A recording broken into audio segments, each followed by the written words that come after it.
The Consulate of India focuses on trade, issuing visas, things like that. Above that is the embassy. The embassy has the ambassador. So, any politician makes negative comments about India in the Congress or the Senate, then the ambassador, or if the president wants something to do with India, they call the ambassador. And then there is the Permanent Mission of India, which represents India's interests at an international level at the United Nations. So somehow, fortunately or unfortunately, over the years, what has happened is the work we do through the Institute for Vaishnava Studies has garnered enough attention that they wanted me to go and represent the Permanent Mission of India at the United Nations. And I just got an email at practically middle of the night on the 10th that you need to be here in New York by the 12th.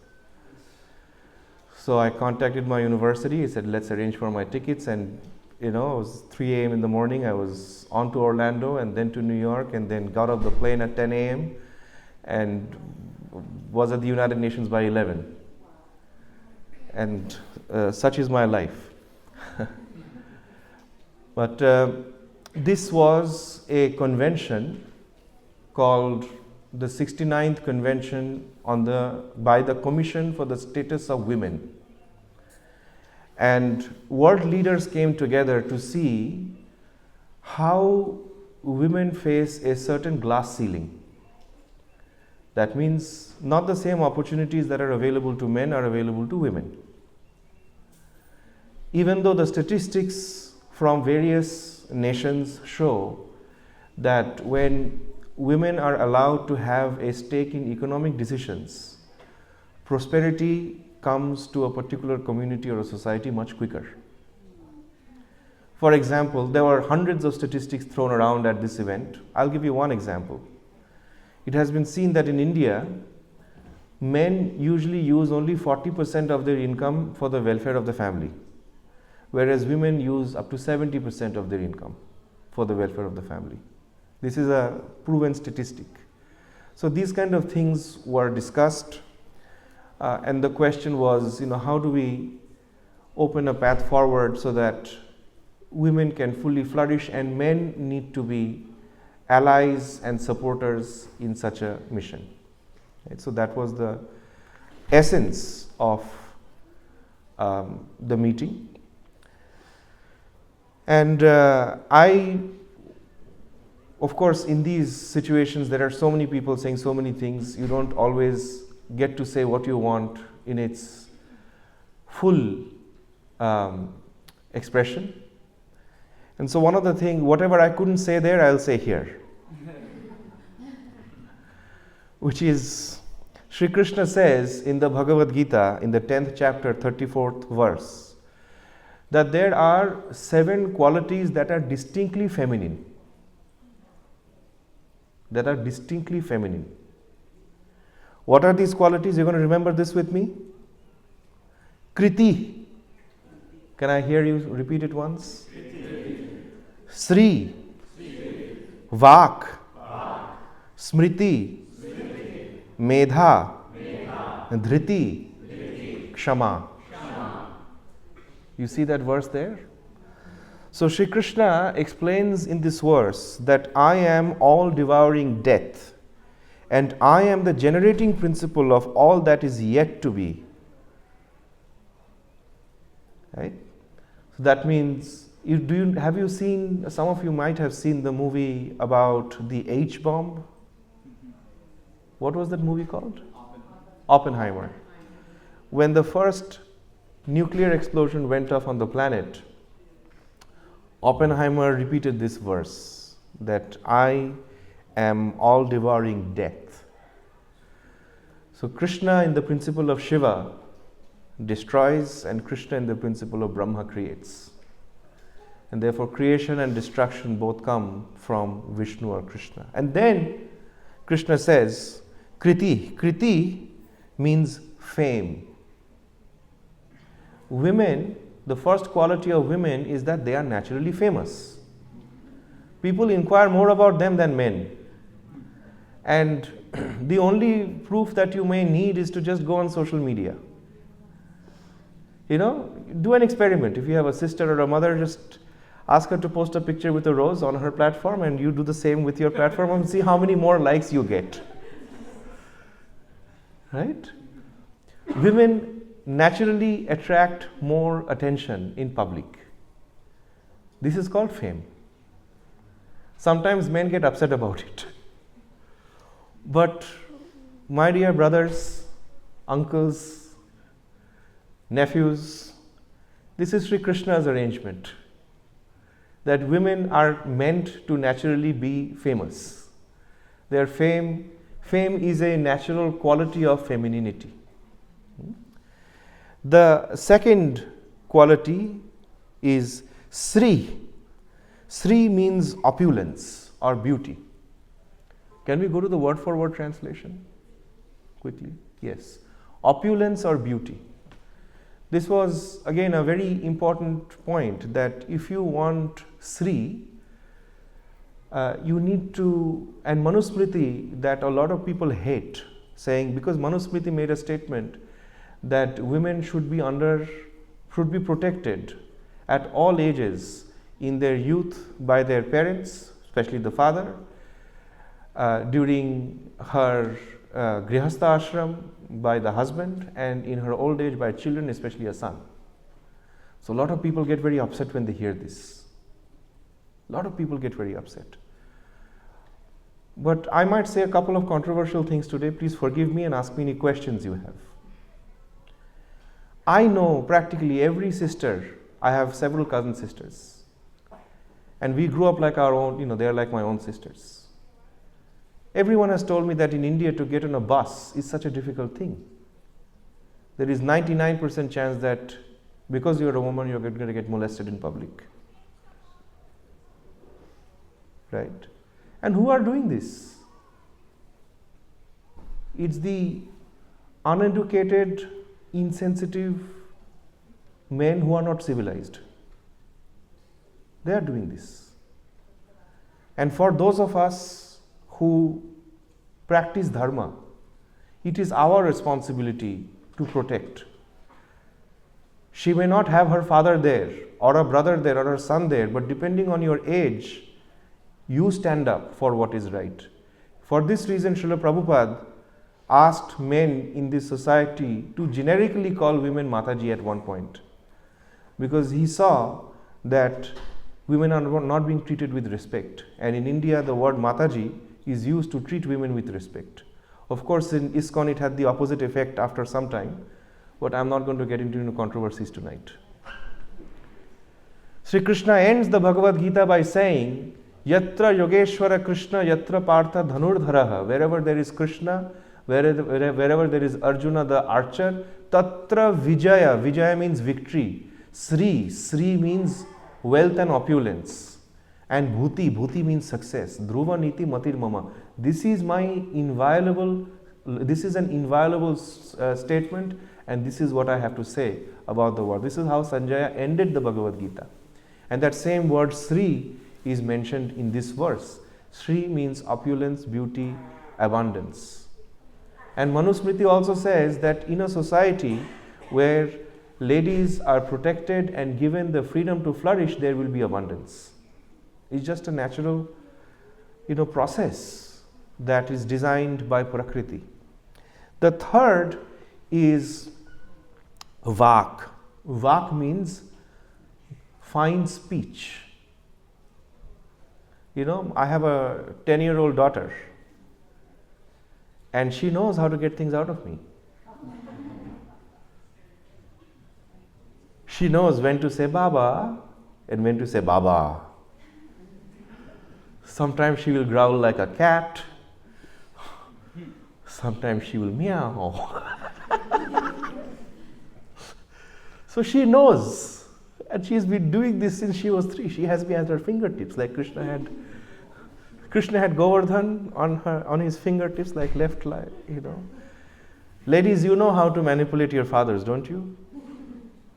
You know what to get out of. You just have to say things sweetly.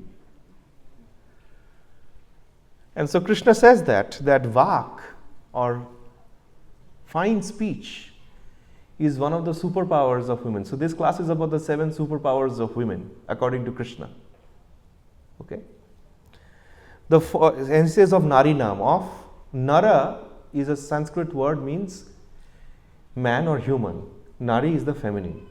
Right? These are feminine attributes. Then Smriti. Smriti means memory. You may forget, she will not forget. Am I correct, ladies? I did not say it. Krishna said it. If you have any problems, talk to Shyam. He knew it very well, so therefore he could manage 16,108 without them getting into conflict with one another. That is Krishna's superpower. But Krishna says that they will remember things much better than men do. Then comes the most controversial thing, and we can have a whole debate on this, and I can split the floor, and we can go on, and I know this is so controversial you will skip prasad, but Krishna said intelligence is the sign of women. Medha. Medha means intelligence according to Prabhupada. So those who complain Prabhupada said women are less intelligent, Prabhupada also said listen to Krishna. Right? Of course, Prabhupada meant something. My interpretation of this is some women stupidly listen to men's manipulative words. That is where they are less intelligent. Because of the goodness of their heart, they stop their thinking process. They just, switch off. And I know so many friends who said, they were in a bad marriage because they were in love. And then they went and regretted it. Right? So, intelligence is a sign of femininity, according to Krishna.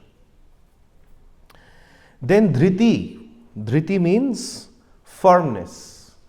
That means once they have a resolve,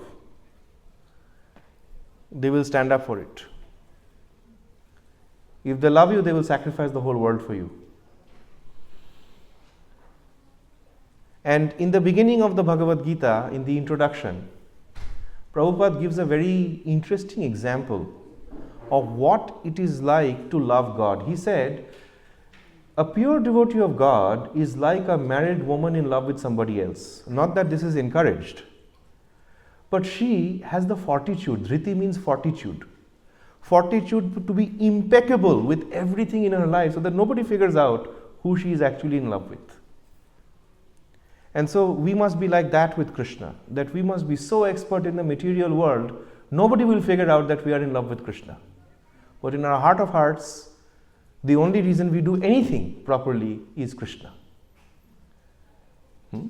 So some groups of Vaishnavas called Sahajiyas, they take things cheaply.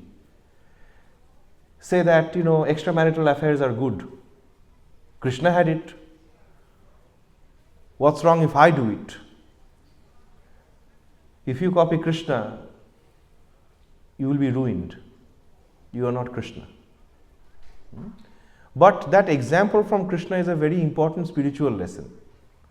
That in the world, ultimately, no matter who you love, it will be a source of pain. And that pain is not worth it. Only pain that comes from loving Krishna is worth it. Because other kinds of pain bound us in the world and make us suffer. And pain that comes from loving Krishna liberates us. And remember, there is a difference between pain and suffering. I have said this before. Pain is inevitable. Suffering is an option. How you respond to pain decides whether you are actually suffering or not. So, Dhriti means fortitude. Fortitude means you are not affected by pain. So, if you see, by nature's arrangement, men don't give childbirth because men don't have this quality as much as women do. Ask any mothers here, they will know what it takes to birth a child. Right? That is Dhriti. Sixth quality. And seventh quality is Kshama. Kshama, Prabhupada translates as patience. Another meaning of Kshama is forgiveness. And thus patience and forgiveness are synonymous to each other. You are not able to forgive unless you are patient with the person you are forgiving. And think about it this way. If somebody puts a bunch of hot coals in your hand, will you keep holding on to it thinking, okay, one day I will take revenge? Will you hold on to the hot coals and thinking, I will put this back on it. This person has put the hot coals in your hand, has gone away. And you're holding on to it. Who is burning? You. So the solution is to drop it. First tend to your own hand. So when people misbehave with us, they are unjust with us, we feel wronged. And we feel a need for revenge. Forgiveness is not our first instinct, not our first response. But forgiveness is a better thing to do for our own healing. And Sri Krishna says that this comes naturally to women. Kshama. So these are the 7 qualities, feminine qualities, according to Bhagavad Gita. And if Krishna says something, all our Shastras say that his words are as good as the Vedas. They are inviolable. So I have nothing more to add to Sri Krishna, except what Srila Prabhupada says in the purport, and I'll finish with that and open the floor up for any questions, comments, and realizations. Srila Prabhupada says, the 7 opulences listed, fame, fortune, fine speech, memory, intelligence, steadfastness, and patience, are considered feminine. If a person possesses all of them or some of them, he becomes glorious. And when Prabhupada uses he, it is in the English language, it means both he and she, mind you. The English language is structured in such a way that you use one gender for both, at least till the feminist revolution. If a man is famous as a righteous man, that makes him glorious. Sanskrit is a perfect language and is therefore very glorious. It is after studying one can remember a subject matter. He is gifted with a good memory or smriti, and the ability not only to read many books on different subject matters, but to understand them and apply them when necessary is intelligence, medha, another opulence. The ability to overcome unsteadiness is called firmness or steadfastness, dhriti. And when one is fully qualified yet is humble and gentle, when one is able to keep his balance both in sorrow and in ecstasy of joy, he has the opulence called patience or kshama. Okay. So I will pause here and open the floor up for any questions, comments, and realizations. Hare Krishna. We have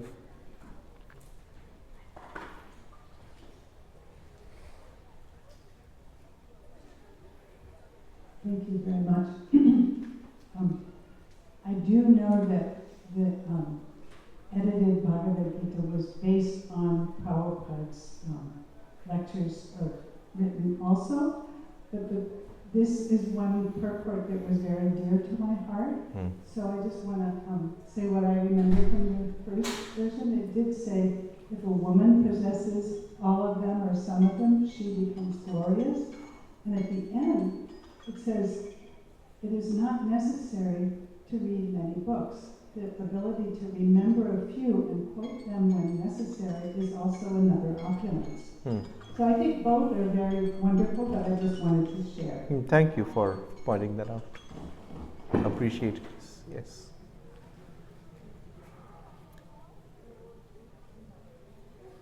I just wanted to comment on the fact that you mentioned how women they don't like the idea sometimes. They don't? They don't like the idea that they're protected in their youth by their father and by their husband when they're married, and later on by their son. And even I read that in India a woman would hardly see, they never would see her.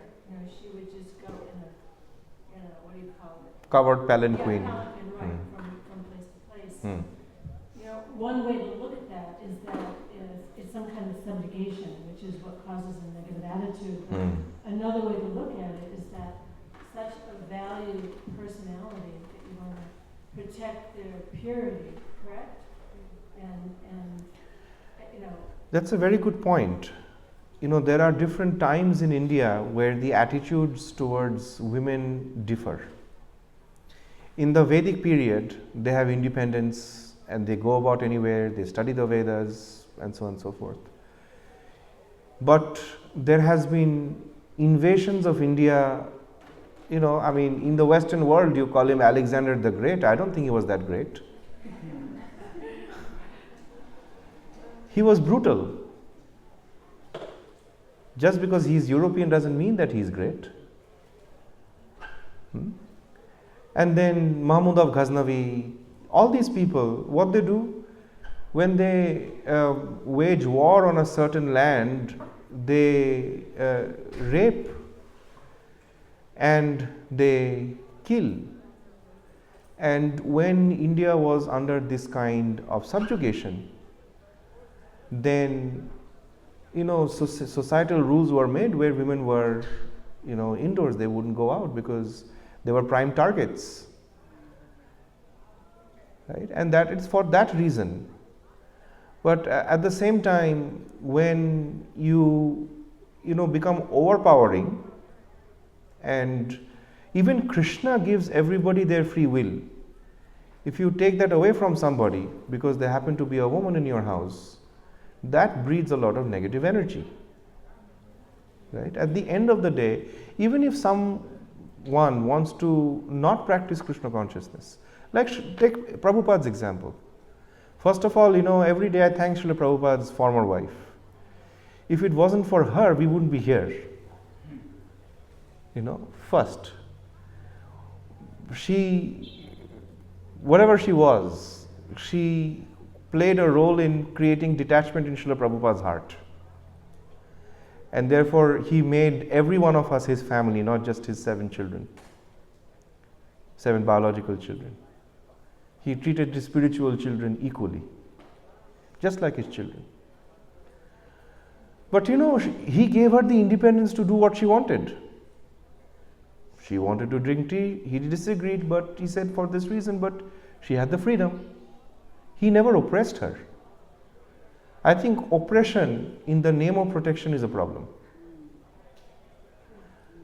That we fail to recognize that these are equal creatures of God.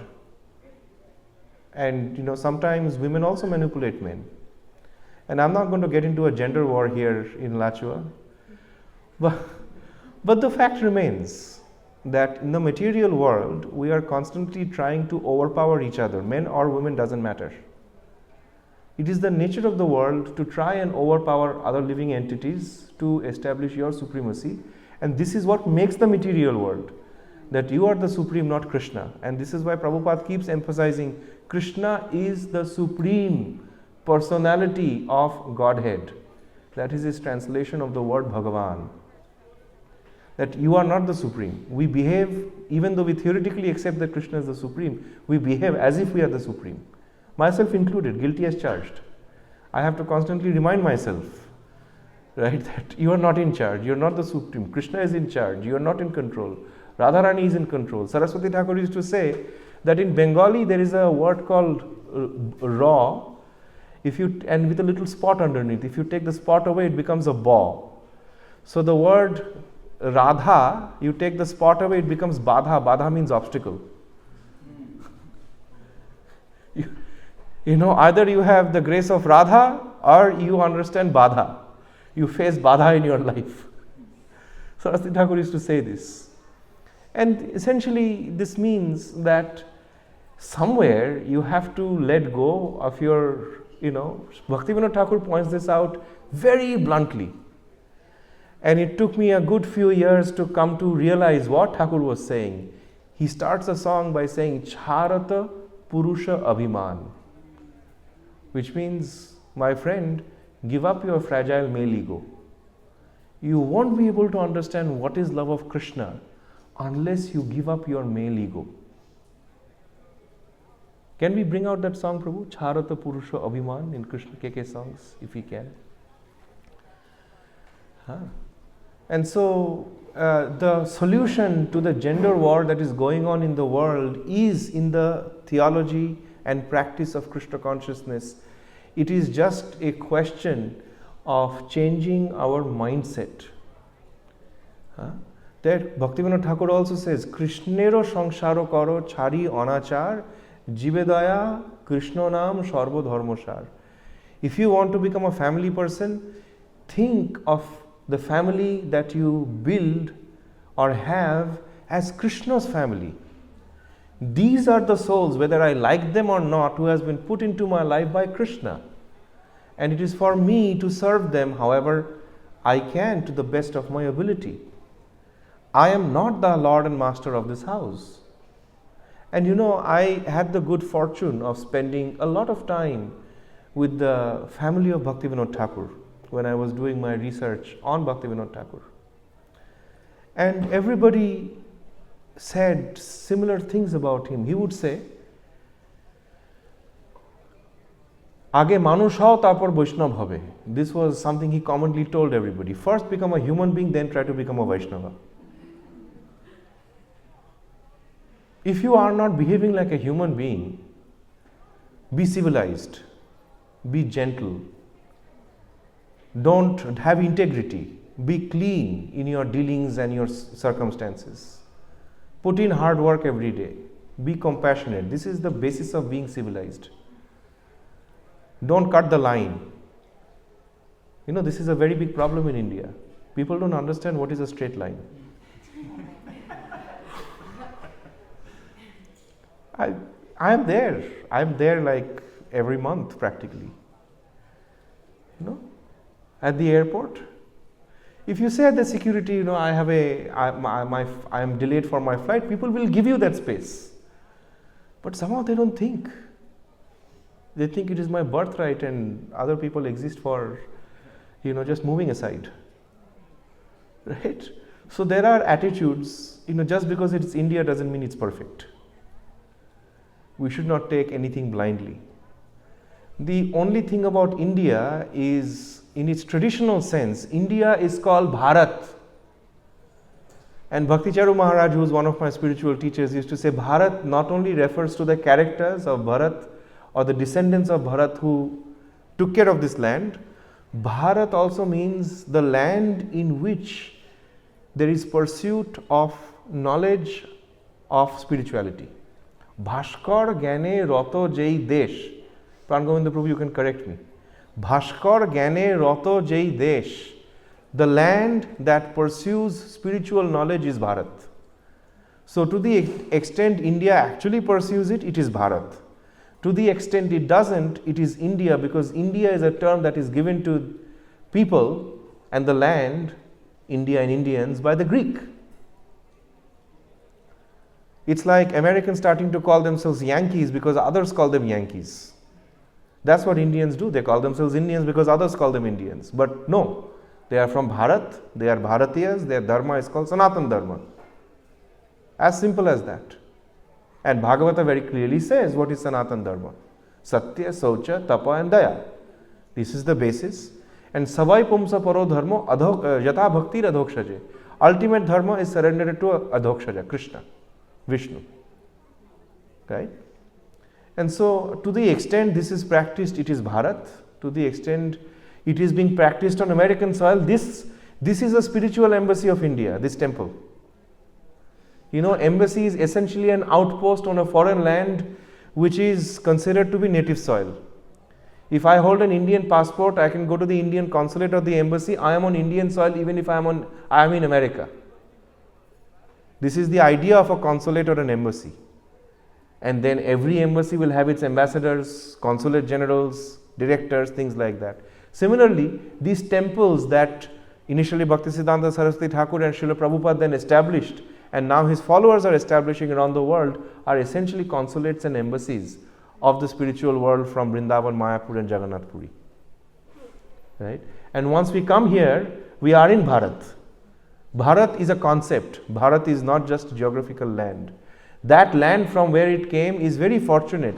All the avatars that we know about appeared there. But Bhaktivinoda Thakur also says, don't think that avatars appear only in India.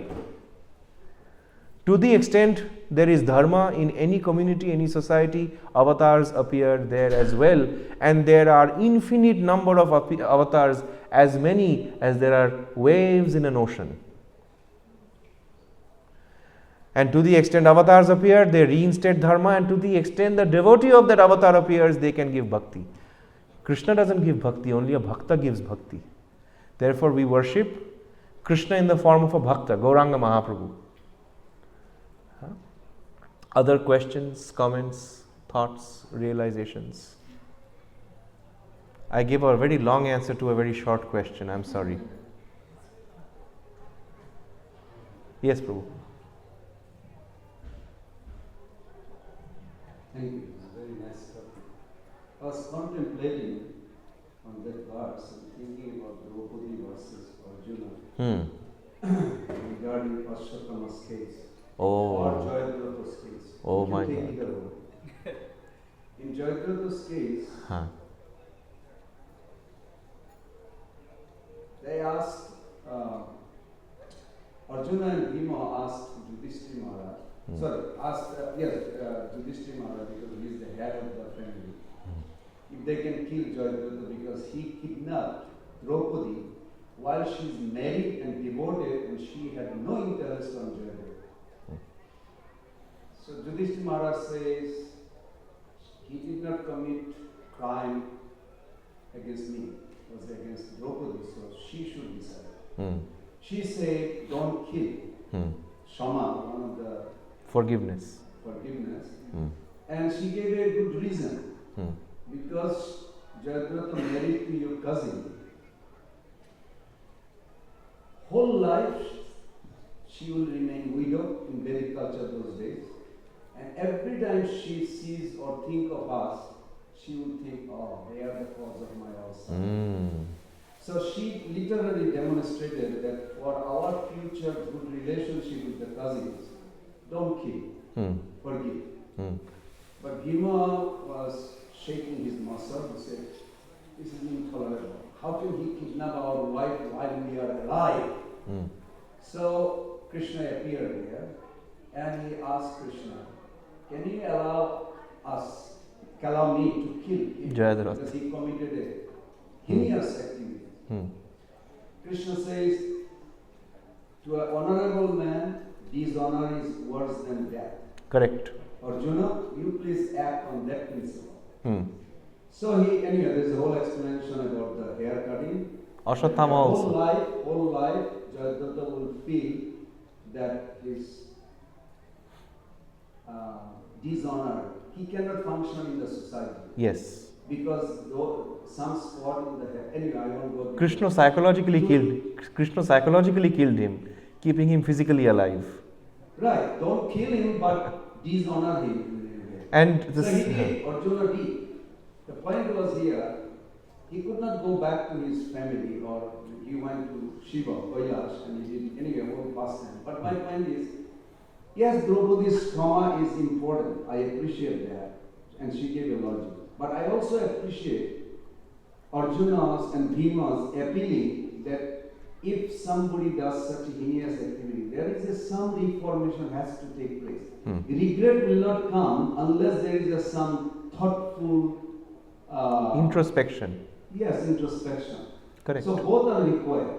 Correct. And another character, Srimad Bhagavatam, has a whole chapter on son of Drona punished.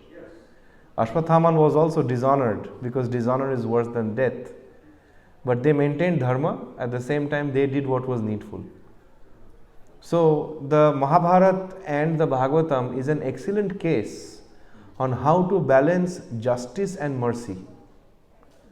In the name of mercy, you cannot let corrupt behavior flourish.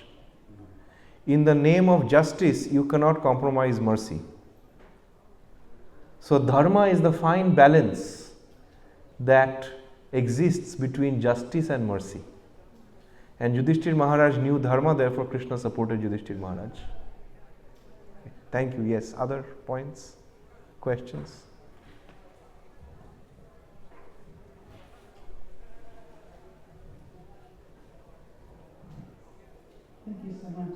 actually one of my favorite verses that we covered.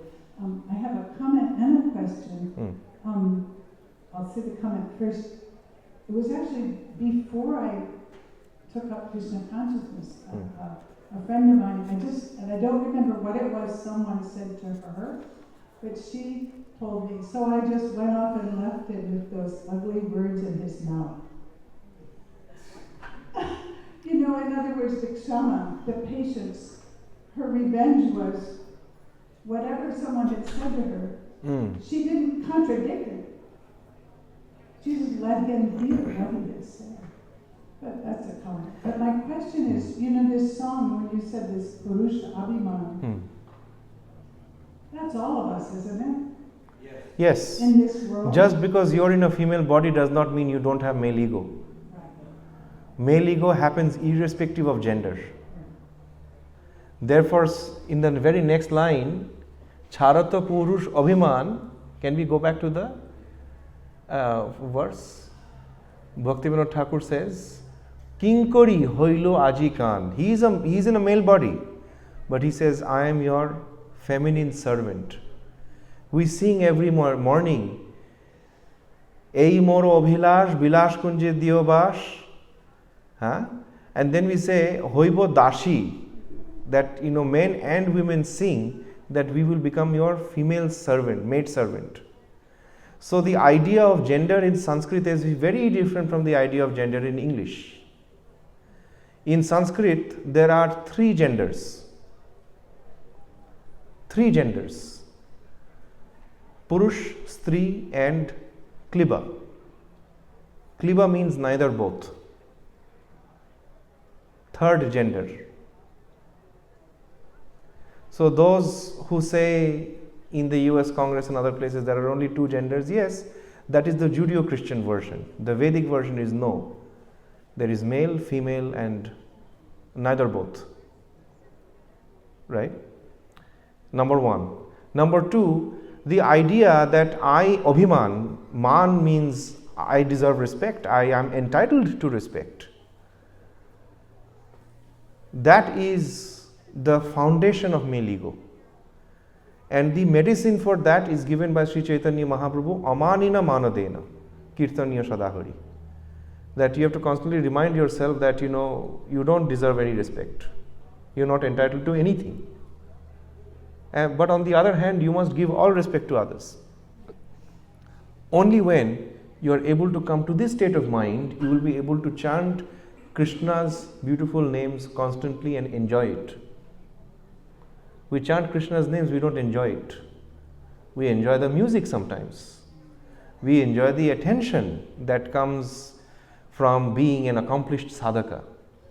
We enjoy the feeling of accomplishment when we are able to finish our 16 rounds. But we don't necessarily enjoy Krishna's names. But our acharyas say that loving Krishna means you will relish and enjoy Krishna's names. There is nothing sweeter than that. There is nothing more beautiful than that. There is nothing more sublime than that. And when you are able to enjoy Krishna's names, you will know that you have skipped the 10 offenses. And now you are able to know Krishna is directly embracing you through his name. And sometimes, we get too hung up. Like, for example, I think that there is some kind of a quasi mistranslation. When we say the first offense to the holy name is to blaspheme the devotees of the Lord who have dedicated their lives in spreading the Sankirtan movement, which is not incorrect. But the original is very simple. It says Satam Ninda.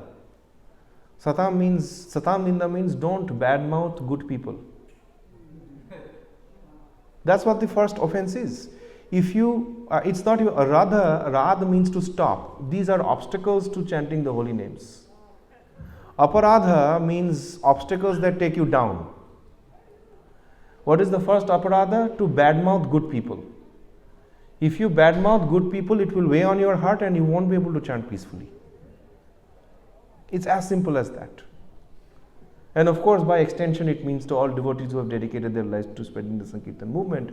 But at its core, it means Satam Ninda. Don't badmouth good people. Then the holy name gradually begins to flourish. Yes, Prabhu. I just want to add a little bit into this discussion. Please. The scientific point of view of glorification of women. I'm going to tell a little bit about the science behind it. We have been talking about the Vedic literature and how the science supports this original fact. Yes, very briefly, because another devotee has a question and we have 3 minutes to go. Right, so I will just give the just scientific points, not the explanation then.